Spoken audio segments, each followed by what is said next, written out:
സദാശിവസമാരംഭാം ശങ്കരാചാര്യമധ്യമാം അസ്മദാചാര്യപര്യന്താം വന്ദേ ഗുരുപരമ്പരാം. ഇപ്പൊ സഭാപർവത്തിൽ നടക്കുന്നതായിട്ടുള്ള സംഭവ വികാസങ്ങളാണ് രാജസൂയവും ചൂതുകളിയും മുതലായത്. അതിനുശേഷം ചൂതുകളിയിൽ രണ്ടാം പ്രാവശ്യവും പരാജിതരായ പാണ്ഡവന്മാർ ആ വാഗ്ദാനം അനുസരിച്ച് തോൽവി സമ്മതിച്ച് 12 വർഷം വനവാസം ചെയ്യുന്ന ആ അവരുടെ 12 വർഷത്തെ കഥ അവതരിപ്പിക്കുന്നതാണ് വനപർവം എന്ന് പറയുന്നതായിട്ടുള്ള പർവം. അതിൽ അനേക ഉപപർവങ്ങള്, സംഭവ വികാസങ്ങൾ, 12 വർഷത്തെ കഥകളുണ്ട് അതിൽ. വനപർവം. അത് കഴിഞ്ഞിട്ടുള്ള പർവമാണ് അജ്ഞാതവാസകാലം. വനപർവം 12 വർഷം കഴിയുമ്പോൾ പിന്നൊരു വർഷം അജ്ഞാതവാസമാണ്. അത് വിരാട രാജ്യത്തായതുകൊണ്ട് അതിന് വിരാടപർവം എന്ന് പേര്. അജ്ഞാതവാസകാലം വിരാടപർവം.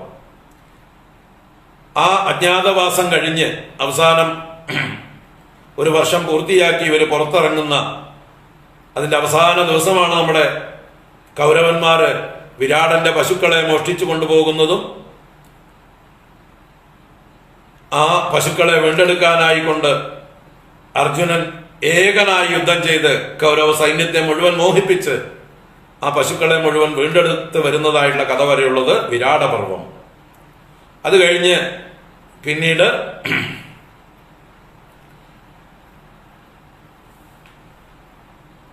യുദ്ധത്തിന് മുമ്പുള്ളതായിട്ടുള്ള, യുദ്ധം ഒഴിവാക്കാനുള്ളതായിട്ടുള്ള ശ്രമങ്ങളാണ്. ദ്രുപദ രാജധാനിയിൽ ഇരുന്നു കൊണ്ടും മറ്റുമൊക്കെയുള്ള ആലോചനകളും വിരാടനും ദ്രുപദനും എല്ലാവരുടെയും സഹായത്തോടുകൂടി പാണ്ഡവന്മാർ പല പ്രാവശ്യം പലരെയും ദൂതയക്കുന്നതും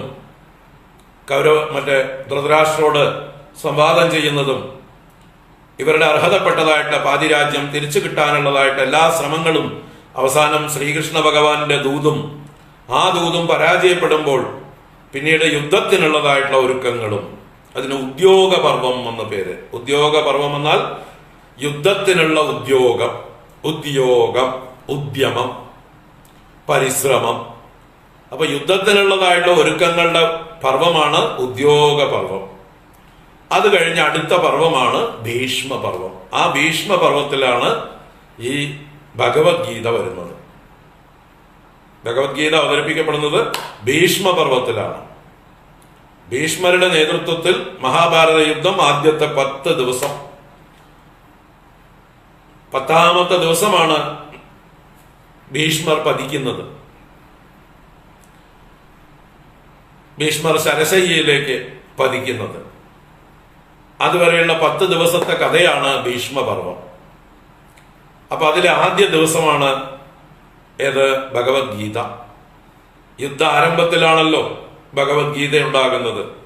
അപ്പൊ 10 ദിവസത്തെ ഭീഷ്മരുടെ നേതൃത്വത്തിലുള്ള ആ കുരുക്ഷേത്ര യുദ്ധത്തിലെ ആദ്യ ദിവസം നടന്ന കഥയാണ്, അല്ലെങ്കിൽ ആദ്യ ദിവസം നടന്ന കഥകളുടെ ഒരു ഭാഗമാണ് ശ്രീമദ് ഭഗവത്ഗീത. അപ്പൊ ഭീഷ്മപർവത്തിലാണ് ഭഗവത്ഗീത വരുന്നത്. പിന്നെ അതിനുശേഷം ഭീഷ്മരുടെ പതനത്തിന് ശേഷം ദ്രോണരുടെ നേതൃത്വത്തില് 3 ദിവസം, അത് ദ്രോണപർവം എന്നറിയപ്പെടുന്നു അന്ന് നടന്ന ആ യുദ്ധങ്ങള്.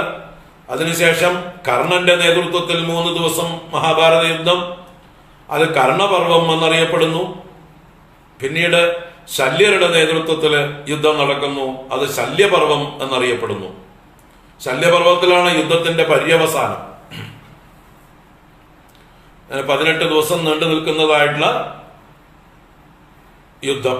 അതിൽ ശല്യപർവത്തോടുകൂടി യുദ്ധം അവസാനിക്കുന്നു, എല്ലാവരും തീരുന്നു. അതിനുശേഷം സ്ത്രീകളുടെ വിലാപമാണ്.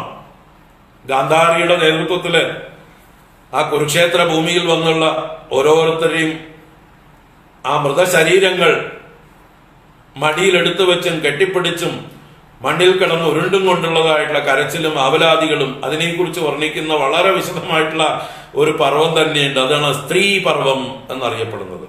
അപ്പൊ ശല്യപർവം കഴിഞ്ഞാൽ പിന്നെ സ്ത്രീ പർവം, അത് കഴിഞ്ഞാൽ പിന്നെ ശാന്തിപർവം, അനുശാസന പർവം, അങ്ങനെ പോകുന്നു. പിന്നെ അശ്വമേധ പർവം, അശ്വമേധിക പർവം, മഹാപ്രസ്ഥാന പർവം, ഇങ്ങനെ 18 പർവങ്ങൾ അവസാനം വരെ പോകുന്നു കഥ. അപ്പൊ അതില് 6ാമത്തെ പർവത്തിലാണ്, ഭീഷ്മ പർവത്തിലാണ് ഭഗവത്ഗീത വരുന്നത്. അപ്പൊ നമുക്ക് അത് വരയ്ക്കുള്ളതായിട്ടുള്ള ചില സംഭവങ്ങളെങ്കിലും ഒന്ന് ഓടിച്ച് കാണേണ്ടതുണ്ട്. അപ്പൊ മഹാഭാരതം ആരംഭിക്കുന്നത് നമ്മൾ സൂക്ഷ്മമായിട്ട് ചിന്തിക്കേണ്ടത് ഇത് ഭരതവംശത്തിന്റെ കഥയാണെന്നാണ്. ആ ഭരതവംശത്തിന്റെ കഥയിൽ ഭരതന്റെ കഥ പറഞ്ഞുകൊണ്ടാണ് ആരംഭിക്കുന്നതല്ലോ. അപ്പൊ അതൊന്നും നമ്മൾ വളരെ സൂക്ഷ്മമായിട്ട് നോട്ട് ചെയ്യണം.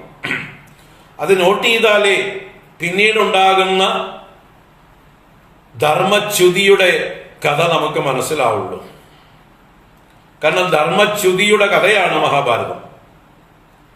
ധർമ്മച്യുതിയിലൂടെ സർവനാശത്തിലേക്ക് എത്തിയ സമൂഹത്തിന്റെ കഥയാണ് മഹാഭാരതം. അപ്പൊ ധർമ്മത്തിന്റെ സൂക്ഷ്മ വശങ്ങൾ അത് കാണിച്ചു തരാനാണ് ഭരതന്റെ ചരിത്രം ചുരുക്കിയാണെങ്കിലും ഏതാനും ശ്ലോകങ്ങളിലൂടെ അവതരിപ്പിച്ചിരിക്കുന്നത്. വളരെ ചുരുക്കിയ ശ്ലോകങ്ങളിലൂടെയാണ് മഹാഭാരതത്തില് അത് വ്യാസന്റെ കളിയാണ്. വ്യാസൻ എങ്ങനെയാ കളിക്കുക? വളരെ വിസ്തരിച്ച് പറയേണ്ടത് ചുരുക്കിക്കളയും, ചുരുക്കി പറയേണ്ടത് ചിലപ്പോൾ വിസ്തരിച്ച് കളയും. അത് നമുക്ക് വിട്ടു തന്നിരിക്കുകയാണ്, നമ്മുടെ ബുദ്ധിക്ക് വിട്ടു തന്നിരിക്കുകയാണ്. വ്യായാമത്തിന്, അന്വേഷണത്തിന്, വിചാരം ചെയ്യാൻ. എല്ലാം തുറന്നു പറഞ്ഞു കഴിഞ്ഞാൽ പിന്നെ നമുക്ക് ബുദ്ധി വികാസമില്ലാതെ പോകും. എല്ലാ കാര്യകാരണങ്ങളും വിസ്തരിച്ച് വിസ്തരിച്ച് വിസ്തരിച്ച് പറഞ്ഞാൽ അന്വേഷണ കുതുകത നമുക്ക് നഷ്ടപ്പെടും. അപ്പൊ നമ്മളെ ചിന്തിപ്പിക്കാൻ വേണ്ടിയാണ് വ്യാസൻ പലപ്പോഴും ചിലതൊക്കെ പറയാതെ വിടും. വരികളുടെ ഇടയിൽ നമ്മൾ വായിക്കണം. ആ വായിക്കാനുള്ള ഒരു പ്രേരണ അത് നൽകാനാണ് പലതും പറയാതെ വിടുന്നത്. അത് കവികളുടെ ഒരു ശൈലിയാണ്, അവരുടെ സ്വാതന്ത്ര്യമാണ്. എല്ലാ കഥയും മെഗാ സീരിയൽ പറയും പോലെ പറയില്ല, സസ്പെൻസ് വെക്കും. ആ സസ്പെൻസുകൾ നമുക്ക് വേണ്ടിയിട്ടാണ്, നമ്മൾ അതിന്റെ മർമ്മം കണ്ടുപിടിക്കാൻ വേണ്ടിയിട്ടാണ്. അങ്ങനെ നമ്മളായിട്ട് മർമ്മം കണ്ടുപിടിച്ചാൽ ജീവിതത്തിൽ ഒരിക്കലും നമ്മൾ മറക്കില്ല. നേരെ മറിച്ച് വേറൊരാൾ പറഞ്ഞു തന്നതാണെങ്കിൽ നമുക്കത് മറക്കും. അപ്പൊ നമ്മൾ കണ്ടുപിടിക്കണം, അതിനുള്ള ബുദ്ധി നമുക്കുണ്ട് എന്ന് കരുതിയിട്ടാണ് ഈ കവികൾ, ഋഷികൾ ചില സൂക്ഷ്മ കാര്യങ്ങള് നമ്മളെ അന്വേഷിപ്പിക്കാനായിട്ട് വിട്ടിരിക്കുന്നത്. അത് നമ്മൾ കണ്ടെത്തണം. കണ്ടെത്തുമ്പോൾ നമ്മൾ അതിനെ നമ്മുടെ ഹൃദയത്തോട് ചേർത്ത് വെക്കും.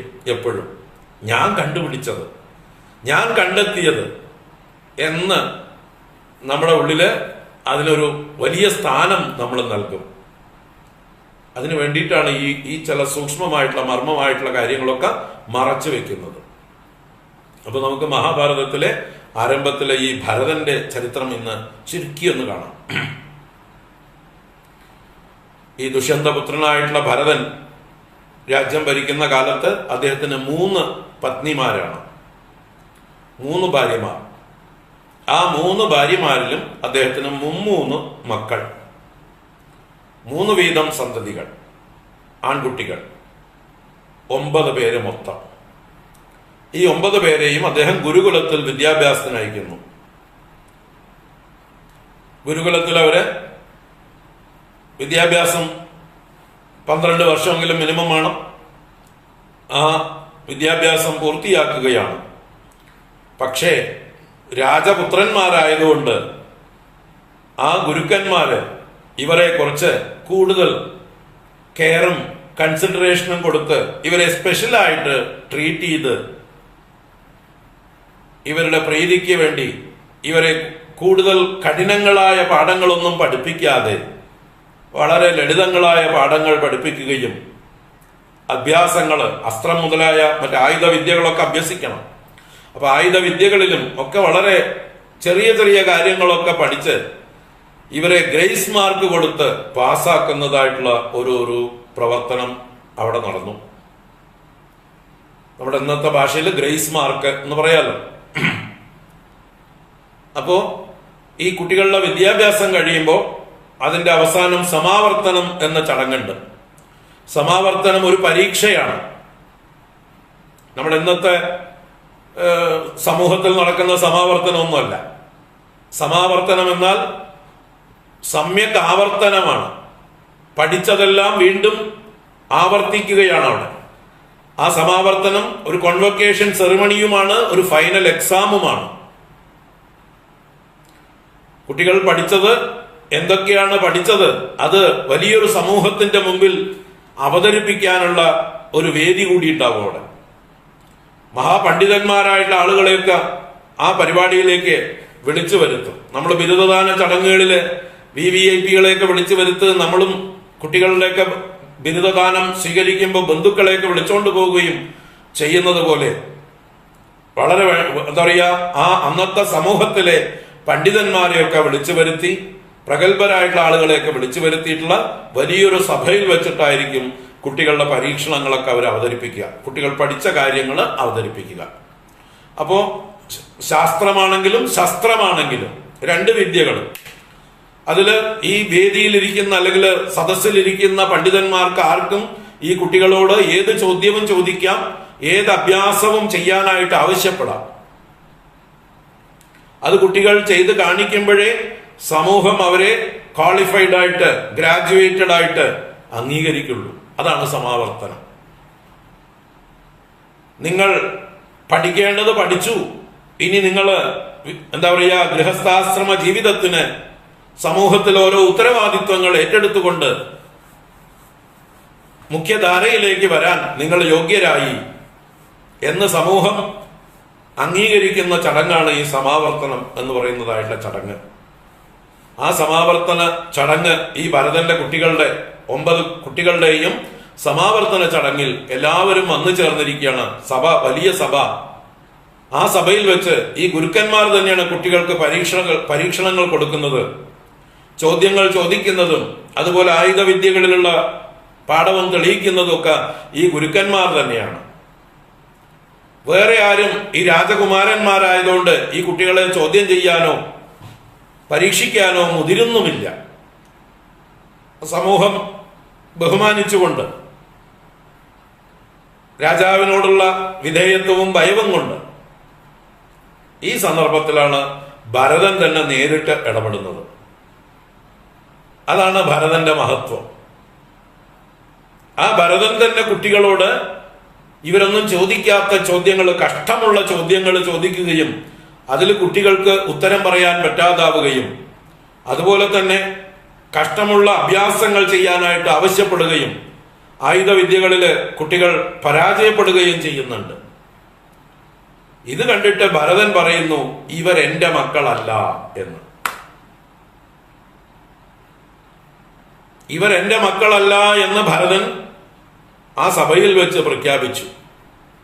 അതാണ് ഭരതന്റെ മഹിമ. എന്താ പറഞ്ഞതിന്റെ അർത്ഥം? ഇവർ എന്റെ മക്കളല്ല എന്ന് പറഞ്ഞതിന്റെ അർത്ഥം ഇവർ പഴച്ചുപറ്റ സന്തതികളാണെന്നല്ല പറഞ്ഞതിന്റെ അർത്ഥം. ഇവർ രാജകുമാരന്മാരാവാൻ, വരും തലമുറകളെ നയിക്കാൻ, ഈ സമൂഹത്തെ നയിക്കാൻ, അടുത്ത കിരീട അവകാശികളാവാൻ, യുവരാജാക്കന്മാരാവാനോ അടുത്ത രാജാക്കന്മാരാവാനോ യോഗ്യരല്ല. ഇവര് സംവരണം വഴിക്ക് കയറി വന്നവരാണ്, അഥവാ ഗ്രേസ് മാർക്ക് വഴിക്ക് കയറി വന്നവരാണ്. ഇവർക്ക് മെറിറ്റ് ഇല്ല. They are not fit enough to become royal princes. അതാണ് ഭരതൻ പറഞ്ഞതിന്റെ അർത്ഥം. അങ്ങനെ സത്യസന്ധമായി തന്റെ മക്കളെ തള്ളിപ്പറഞ്ഞ ഭരതന്റെ വംശത്തിലാണ് പിന്നെ നടക്കുന്ന കഥകളൊക്കെ. തന്റെ സ്വന്തം രക്തത്തിൽ നിന്ന് ഭവിച്ച 9 മക്കളെയും തള്ളിപ്പറഞ്ഞ ഭരതന്റെ കഥ. അവിടുന്നാണ് നമ്മൾ സൂക്ഷ്മമായിട്ട് പിന്നെ ഭാരതത്തെ നിരീക്ഷിക്കേണ്ടത്. അപ്പൊ ഭരതൻ ചെയ്തത് രാജധർമ്മം. രാജധർമ്മം അങ്ങനെയാ പറയുന്നത്. രാജധർമ്മത്തില് ഒരാള് സന്തതികളായതുകൊണ്ട്, രക്തത്തിൽ പിറന്നത് കൊണ്ട്, ഉദരത്തിൽ പിറന്നത് കൊണ്ട് രാജാവാകാൻ യോഗ്യനാവുന്നില്ല. ഒരു രാജാവിനെ സംബന്ധിച്ച് തന്റെ പ്രജകൾ എന്ന് പറഞ്ഞാൽ മക്കളാണ്. താൻ ഭരിക്കുന്ന രാജ്യത്തെ എല്ലാ പ്രജകളും തനിക്ക് മക്കളാണ്. അതാണ് പ്രജ എന്നുള്ള വാക്കിന്റെ അർത്ഥം തന്നെ, മക്കൾ എന്നാണ്. തമിഴ്നാട്ടിൽ ഇപ്പോഴും മക്കളെ എന്നല്ലേ വിളിക്കുന്നത്? തമിഴ്നാട്ടിലെ അൻപുകൂറിയ പെരുമക്കളെ ഇലക്ഷൻ മറ്റേ മീറ്റിങ്ങുകളിലൊക്കെ ജയലളിതയും കരുണാനിധിയും ഒക്കെ എങ്ങനെയാ വിളിക്കുന്നത്? മക്കളെ എന്നാണ്. എല്ലാവരും മക്കളാണ്, ഭരണാധികാരികളുടെ മക്കളാണ്, രാജാക്കന്മാരുടെ മക്കളാണ് പ്രജകൾ എല്ലാവരും. അവരിൽ വെച്ച് ഏറ്റവും ശ്രേഷ്ഠനായവൻ ആരാണെങ്കിലും അവനെ യുവരാജാവായി തെരഞ്ഞെടുക്കാനുള്ള വകുപ്പ് രാജധർമ്മത്തിലുണ്ട്. തന്റെ രാജ്യത്തെ പ്രജകളിൽ ശ്രേഷ്ഠനായിട്ടുള്ളൊരു വ്യക്തിയെ തെരഞ്ഞെടുത്ത് രാജാവിന് യുവരാജാവായിട്ട് വാഴിക്കാം. തന്റെ മക്കൾ കൊള്ളരുതാത്തവരാണെങ്കിൽ അവരെ നീക്കി നിർത്തണം. കാരണം തന്റെ മക്കൾക്ക് മെറിറ്റില്ല, യോഗ്യതയില്ല, ഭരണം നടത്താനുള്ള പാടവമില്ല, അറിവില്ല, ശക്തിയില്ല, വീര്യമില്ല. ഏത് രംഗത്തും അവർ ഫെയിലിയറാണ്. നമ്മൾ ഇന്നത്തെ രാഷ്ട്രീയക്കാരെയൊക്കെ കാണേണ്ടത് അവരുടെ മക്കളെ പൊക്കിക്കൊണ്ടുവരുന്ന ബൊമ്മകളെ അല്ലെ, അമുൽ ബോയ്കളെ കൊണ്ടുവരുന്ന ഇന്നത്തെ രാഷ്ട്രീയം ഇത് ജനാധിപത്യമാണത്രേ. ഇത് ജനാധിപത്യമാണത്രേ. എത്ര അധപ്പതിച്ചിരിക്കണോ നോക്കൂ. ഇന്നത്തെ രാഷ്ട്രീയക്കാരുടെ മക്കളുടെ അവസ്ഥ നമുക്കറിയാം. ഓരോരുത്തരും എത്ര മൂഢന്മാരും എത്ര സ്വാർത്ഥന്മാരും എത്ര കൊള്ളരുതാത്തവരും സാമൂഹ്യ ദ്രോഹികളും രാജ്യദ്രോഹികളുമായിട്ടുള്ള ഈ മക്കളെ വളർത്തിക്കൊണ്ടുവരുന്നതായിട്ടുള്ള, അവരെ നേതാക്കന്മാരാക്കി കൊണ്ടുവരുന്നതായിട്ടുള്ള ഇന്നത്തെ ജനാധിപത്യം എവിടെ കിടക്കുന്നു? അന്നത്തെ രാജധർമ്മം എവിടെ കിടക്കുന്നു? ഏതാണ് നല്ലത്? ചിന്തിക്കുക. ഏതാണ് നല്ലത്? ഏതാണ് ശരിയായ ധർമ്മം? അത് കാണിച്ചു തന്ന ആളാണ് ഭരതൻ. തന്റെ മക്കൾ രാജകുമാരന്മാരല്ല, അവരെ രാജ്യാവകാശികളല്ല, അവരെ ഞാൻ ഒരിക്കലും അംഗീകരിക്കുകയില്ല എന്നാണ് സദസ്സിൽ പറഞ്ഞതിന്റെ താല്പര്യം. ഇത് കേട്ട് പിന്നീട് സഭ പിരിഞ്ഞു. ഈ കുട്ടികൾ വീട്ടിലെത്തി. വേണ്ടത്ര സ്കിൽഡ് അല്ല അവര്, വേണ്ടത്ര എഫിഷ്യന്റ് അല്ല അവര്. വീട്ടിലെത്തി. ആ വീട്ടിലെത്തിയ കുട്ടികളെ അവര് ഭയപ്പെട്ടുകൊണ്ട് മക്കൾക്ക് വിഷം കൊടുത്ത് കൊന്നുകളഞ്ഞു. ഭരതൻ വല്ലാതെ എന്താ പറയുക, തകർന്നു പോകുന്നുണ്ട്. ഭരതൻ അത് പ്രതീക്ഷിച്ചില്ല, ഭരതൻ അത് ഉദ്ദേശിച്ചില്ല. ഭരതൻ ഉള്ള സത്യം പറഞ്ഞു. പക്ഷെ ഈ മൂഢകളായിട്ടുള്ള ഭാര്യമാര് മക്കളെ കൊന്നുകളഞ്ഞു വിഷം കൊടുത്തിട്ട്. അങ്ങനെ 9 മക്കളും മരിച്ചു. അതിന്റെ പുത്രന്മാർ മരിച്ച പുത്രന്മാരാണെങ്കിലും പ്രജകളാണെങ്കിലും ആരാണെങ്കിലും, നാട്ടിലുള്ള ആര് മരിച്ചാലും രാജാവിന് സങ്കടമാണ്. അദ്ദേഹം സങ്കടപ്പെടുന്നുണ്ട്, വിഷമിക്കുന്നുണ്ട്. ഭരതന് വലിയ വിഷമമായി. ഭരതൻ ഉദ്ദേശിച്ചില്ല ഇങ്ങനെ ഒന്നും സംഭവിക്കുന്നു, ഈ ഒരു കടുങ്കൈ തന്റെ ഭാര്യമാര് ചെയ്യുമെന്ന്. അങ്ങനെയുള്ള ആ കഥ സൂക്ഷിച്ച് വായിക്കണം നമ്മൾ. വളരെ ചുരുങ്ങിയിട്ടേ വ്യാസൻ പറഞ്ഞിട്ടുള്ളൂ. അത് കഴിഞ്ഞിട്ട് ഭരതൻ ഒരു യാഗം നടത്തുന്നുണ്ട്. ആ യാഗത്തിൽ നിന്ന് ഉത്ഭവിക്കുന്ന ഒരു സന്തതിയാണ് ഭൂമന്യു എന്ന പേരില് പിന്നീട് എല്ലാം തികഞ്ഞ കുമാരനായി മാറുന്നതും. അവനെയാണ് ഭരതൻ രാജാവാക്കി, യുവരാജാവാക്കിയും രാജാവാക്കിയും വാഴിക്കുന്നത്. അവിടുന്നാണ് ഈ വംശം പിന്നെയും തുടരുന്നത്. അപ്പൊ ഇതൊരു വളരെ മർമ്മമായിട്ട് ആരംഭത്തില് ഏതാനും ശ്ലോകത്തില് പറഞ്ഞു വെച്ചു, വിശദമാക്കിയില്ല. അത് നമുക്ക് വിട്ടുതന്നു. എന്നിട്ടാണ് പിന്നീട് കഥയിലേക്ക് കഥ ഒഴുകുകയാണ്. പിന്നെ ആ കഥയുടെ കുത്തൊഴുക്കിൽ നമ്മൾ ഇത് മറന്നുപോകും, ഈ മർമ്മം മറന്നുപോകും. ഈ ഭരതന്റെ വംശത്തിന്റെ കഥയാണ് മഹാഭാരതം എങ്കിൽ ആ ഭരതനിൽ നിന്നല്ലേ നമ്മൾ പഠിക്കേണ്ടത്. പിന്നീട് യയാതിയുടെ ചരിത്രവും ആ യയാതി നമുക്ക് തരുന്ന ഉപദേശവും അതിനുശേഷം ഉണ്ടാകുന്നതായിട്ടുള്ള ആ വംശത്തിൽ ഉണ്ടാകുന്നതായിട്ടുള്ള പരമ്പരകളുടെ കഥയും അവരുടെയൊക്കെ പതനങ്ങളും, അതിനുശേഷം ശന്തനുവിൽ നിന്ന് ഈ വംശത്തിന്റെ കഥ പിന്നീട് വിശദമാക്കുന്നതാണ് നമ്മൾ കാണുക. ശന്തനുവിൽ നിന്നാണ് വിസ്തരിച്ച് കഥ ആരംഭിക്കുന്നത്. ആ ശന്തനു ആരാണെന്ന് സൂചിപ്പിക്കുന്നുണ്ട്. ശന്തനുവും ശന്തനുവിന്റെ ആദ്യ ഭാര്യ ആരാണ്? എല്ലാവർക്കും അറിയാം, ഗംഗാദേവി. അപ്പൊ അവരുടെ കഥ പറഞ്ഞുകൊണ്ടാണ് പിന്നീട് മഹാഭാരതം വികസിക്കുന്നത്. അപ്പോ ശന്തനു പൂർവജന്മത്തിൽ സൂര്യവംശത്തിലെ ഒരു വലിയ ചക്രവർത്തിയായിരുന്നു, മഹാനായ ഒരു ചക്രവർത്തി. അദ്ദേഹം അനേക അശ്വമേധാദി യാഗങ്ങളൊക്കെ ചെയ്തും ദേവന്മാരെ സഹായിക്കുകയൊക്കെ ചെയ്തിട്ടുണ്ട് യുദ്ധത്തിൽ. സൂര്യവംശത്തിലുള്ള രാജാക്കന്മാരൊക്കെ തന്നെ അങ്ങനെയുള്ള പ്രശസ്തരാണ്. മഹാഭിഷക് എന്നായിരുന്നു അദ്ദേഹത്തിന്റെ പേര് അന്ന്. സൂര്യവംശത്തിലെ മഹാഭിഷക് എന്ന ചക്രവർത്തി, അദ്ദേഹം പുണ്യം ചെയ്ത് ബ്രഹ്മസഭയില് ഒരു ഗസ്റ്റായിട്ട് എത്താൻ യോഗ്യനായി തീർന്നു. ബ്രഹ്മാവിന്റെ സഭയില് എന്ന് പറഞ്ഞാൽ വലിയ ലോകഭരണം നിശ്ചയിക്കുന്ന ഒരു സമൂഹം എന്ന് പറയാം, വലിയൊരു ഹൈക്കമാൻഡ് എന്നൊക്കെ പറയുന്ന ഒരു സഭയിലേക്ക്, ദേവന്മാരും ബ്രഹ്മദേവനും മറ്റൊക്കെ ഇരിക്കുന്നതായിട്ടുള്ള പ്രശസ്തരുടെ സഭയിലേക്ക് ഇദ്ദേഹം എത്തിച്ചേരാൻ യോഗ്യനായി തീരുന്നു. അങ്ങനെ ഒരിക്കൽ ഇദ്ദേഹം ബ്രഹ്മസഭയില് ഇരിക്കുന്നതായിട്ടുള്ള സന്ദർഭത്തിൽ ആ ബ്രഹ്മസഭയില് അന്ന് ഗംഗാദേവിയും സാന്നിധ്യമുണ്ടായിരുന്നു. അവരും വളരെ പ്രശസ്തയായിരുന്നു. ആ ഗംഗാദേവി ആ സഭയിൽ പ്രവേശിച്ചതായുള്ള സമയത്ത് അവരുടെ വസ്ത്രം അർദ്ധ നഗ്നമായി കാറ്റത്ത് അനാവരണം ചെയ്യപ്പെട്ടു. ഒരു വല്ലാത്തൊരു ഭാവത്തിൽ, ശൃംഗാര ഭാവത്തോടുകൂടി അവരവിടെ പ്രവേശിച്ചു സഭയിലേക്ക്. അങ്ങനെ പ്രവേശിച്ചപ്പോ ബാക്കിയുള്ള ദേവന്മാരും ഋഷിമുനിമാരും ഒന്നും അതിനെ കാര്യമാക്കിയില്ല, ആരും അത് പരിഗണിച്ചില്ല, ശ്രദ്ധിച്ചില്ല. എന്നാൽ ഈ മഹാഭിഷക്ക് ഈ ഗംഗയെ ആർത്തിയോടുകൂടി നോക്കി, വളരെ കാമത്തോടുകൂടി നോക്കി. ഗംഗയും ഈ ശന്തനു ഈ മഹാഭിഷക്കിനെ കാമത്തോടുകൂടി ശൃംഗാരത്തോടുകൂടി നോക്കി. അവർ തമ്മിൽ അവിടെ ആ സഭയ്ക്ക് ചേരാത്ത രീതിയിലുള്ള ഒരു പെരുമാറ്റം ഉണ്ടായി. ബ്രഹ്മസഭയിൽ എത്തിയിട്ടും ആ സഭയുടെ സഭ്യതയെ കളഞ്ഞുകുടിച്ച ഒരു പെരുമാറ്റമാണ് അവർ തമ്മിൽ ഉണ്ടായത്. അത് കാരണം ബ്രഹ്മദേവൻ അവരെ ശപിച്ചു. നിങ്ങൾ ഇവിടെ ഇരിക്കാൻ യോഗ്യരല്ല, നിങ്ങളുടെ വാസനകൾ അല്ലെങ്കിൽ നിങ്ങളുടെ സ്വഭാവം നിങ്ങൾ ഇനിയും അനേക ജന്മങ്ങളിൽ തീർക്കാനുണ്ട്, മനുഷ്യരായി തന്നെ ജനിക്കിൻ എന്ന് പറയും പോലെ ശപിച്ചു.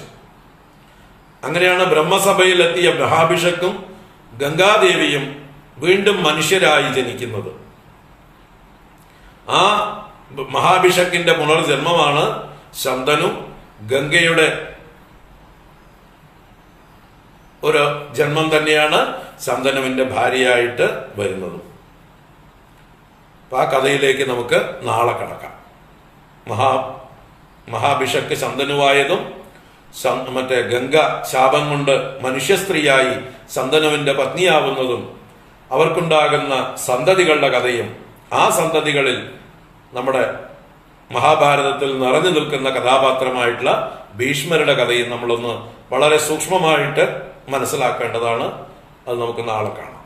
ഇന്നിപ്പോ ഒരു ആമുഖമായിട്ട് ഇത്രയും ഇരിക്കട്ടെ.